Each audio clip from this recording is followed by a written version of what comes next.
right, Brad Weber back here with Raven Sports Drive. Joining me today is our head men's and women's soccer coach, Jerrid Schicke. Hey, Brad, how are you, buddy? Welcome to the show.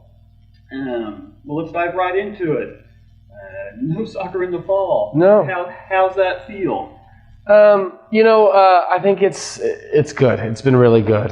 There's a lot of things that we didn't know with all the COVID-19 and things, and I think that it was a wise decision to push the sports back to the spring. And there's really no disadvantage for us. We're a sport that's typically moving in August and playing official matches by the third week of August. And so, I mean, if anything, to have an optimistic outlook, this has really been very good for us because we're going to get a lot of time with our kids before we actually get into competitive games, and we expect a lot of growth in our players and the way that they fit into the system in between now and April. So we think it's been good. Okay.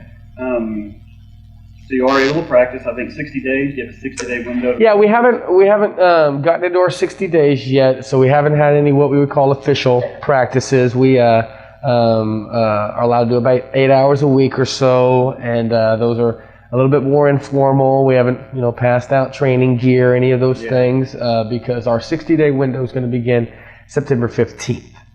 And so during that time, we will play inter-squad scrimmages. It'll be an official training regiment, in which we're, things that we're allowed in the maximum capacities by the NJCAA.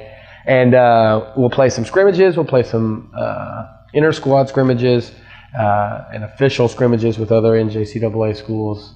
And then that'll run through November, which will get really close to the Thanksgiving break. Yep, absolutely. Okay. How about our women's team? How are they shaping up?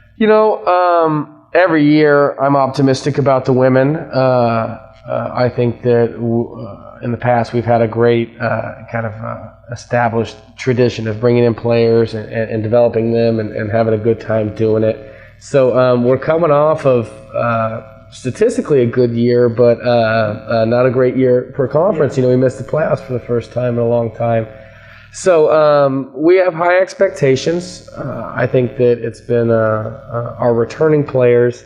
You can see that there's a lot of motivation in some of them. They're really pushing. They see what they're capable of. The women's team, COVID-19 affected some of our arrivals, and so the moving to the spring has been really, really advantageous for the women because we've got 17 of our 20. What would be, I think, 24 girls here now. So we had about 7 or 8 girls that got hung up.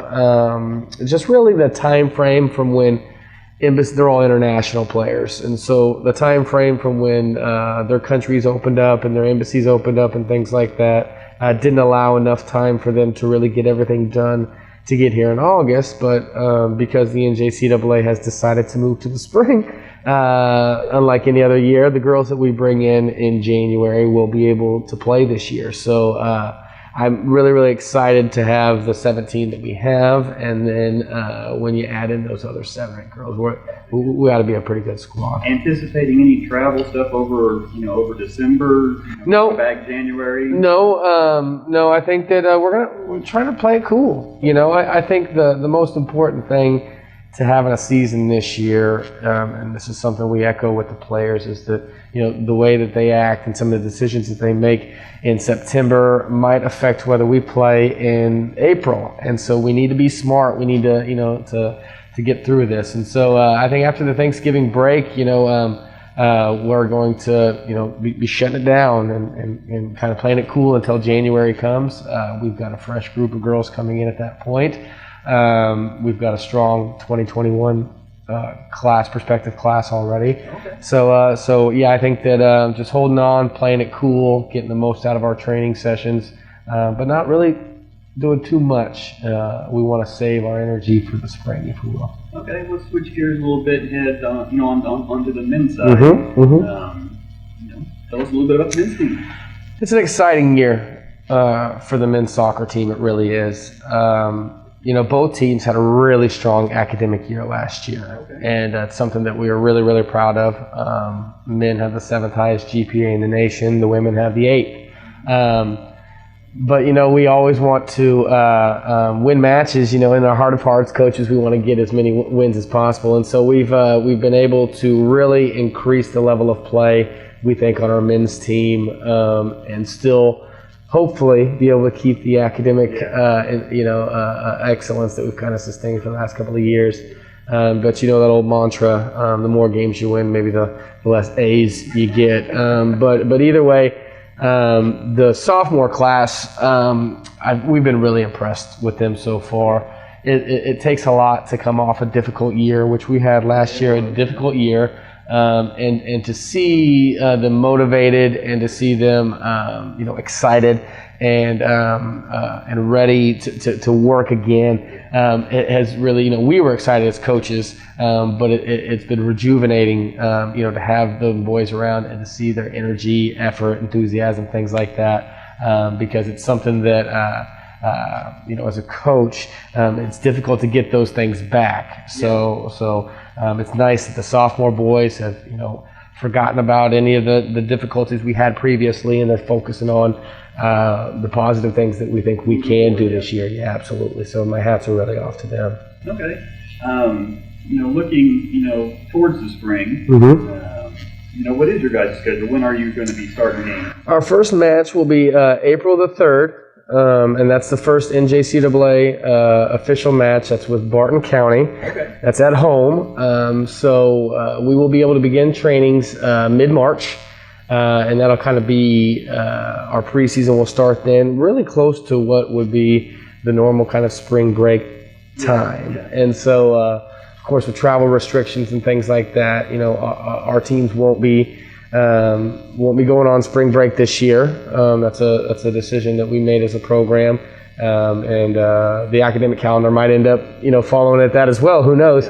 But it's like we said before, it's just so important to get this season played. And so during spring break, which would be second, third weeks of March, we'll be training full on. And so it's nice because the only, I think, disadvantage to playing in the spring is that in years past as a fall sport, we get these 2, maybe 3 weeks sometimes in which before classes start, and we can build a lot of camaraderie, and we can really train and hit it hard. Now, we'll be able to establish those types of bonds and friendships in these months. That's nice. But as far as being in class during preseason, that would, make, having two practices or different things a little more difficult. So having that kind of spring break time at this point will give us ample time for practice. And if we end up having classes during that, that's just as good because then, we have our afternoons and evenings still available to train. So it'll be nice. As far as the length of the season, same number of games. It's a truncated season. Okay. The conference. Really the most important thing in the season is qualifying for your region tournament and doing what it takes to put yourself in the national conversation. And we're so fortunate in the Jayhawk Conference to have so many teams within our own state. Yeah. So between the East and the West of the Jayhawk Conference, I think we have about 14 games, and the women have a larger conference, and so there will be a few non-conference games that the men get to play that the women don't. But as far as equal opportunities to play, they'll both be playing the same amount of games. Okay. And that's right around 14. Sounds good. Mm-hmm. How about some assistant coaches? Who's helping you out this year? It's a great time for CCC soccer because for the first time we've had a full-time assistant coach on staff that's helped us build into a new year. And I've always had good assistant coaches, but they've been more in what would be a part-time or a temporary capacity. And so, the institution invested, in getting us a better staff and, or at least increasing our staff because it's been one coach for the two teams. So we brought in Keelan Barker this year, who's a former player and graduate here at Coffeyville. He was part of our Nationals run back in 2014. Ended up taking a season off before we helped him get to Indiana Purdue Fort Wayne. So he's a Division I player from the England area, and he spent his time at Purdue Fort Wayne, graduated, and then was able to get his master's degree at Eastern Oregon University. And so he's coming in with a couple of years as a graduate assistant experience. But he's a young coach with an old soul. He really reads the game well. He's just been fantastic, and we knew he was going to be a great addition to the program. What I wasn't aware of was all the things outside of football that he was going to add to it, and that kind of is a good segue to our other assistant coach, which is Jack Rose. Now, Jack is a graduate of Eastern Oregon University. So when Keelan came over here and we were ready to get him all squared away, and we're looking at some of our part-time assistants, he immediately had Jack Rose on his mind, and I was able to speak to him on the phone. I had no real relationship with Jack before, but he's a Rose State player. So the junior conference guy, or a junior college guy, and then he spent the last 2 years with Keelan in Oregon. So there's a trust factor already built up. He was the skipper of Keelan's team up there, and so he's been great because, as you know, but not everyone does that. That position goes along with some duties in housing, and it's always it's not difficult, but it's always important to find the right candidate. Somebody who can split the time for everything. Yes, absolutely, because it's really important for them to maintain their lateral position, because that's why they're here. They're here to help with housing, and so he's been able to split the time really well. Coach Flores, who, as you know, is head of student affairs now, has given me another position that we're trying to fill right now. We typically have a male and a female SLM, and budgets kind of had some problems this year, and so I was cut down. And then when we had some changes throughout the housing department, they gave me another chance to fill that position. So we're currently speaking to a few young ladies about that, hoping to get someone hired in. Absolutely, yeah. But I really want to fill that position, but I can say with total confidence that if it was just Coach Rose, Coach Parker, and myself, it's still the best staff that we've been able to put together because of the full-time role. Yeah. I mean, it's amazing for me in my 6th season with the men, my 7th with the women, to have someone whose commitment is 100% soccer, and it really enables us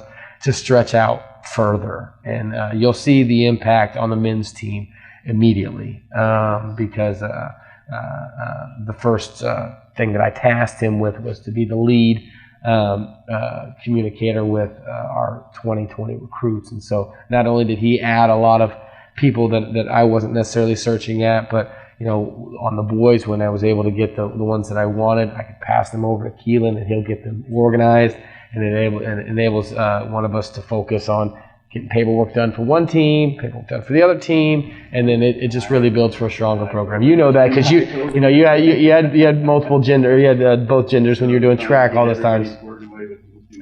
Absolutely. So it's been great. I can't tell you how fortunate I am to have the staff that I have now. Absolutely.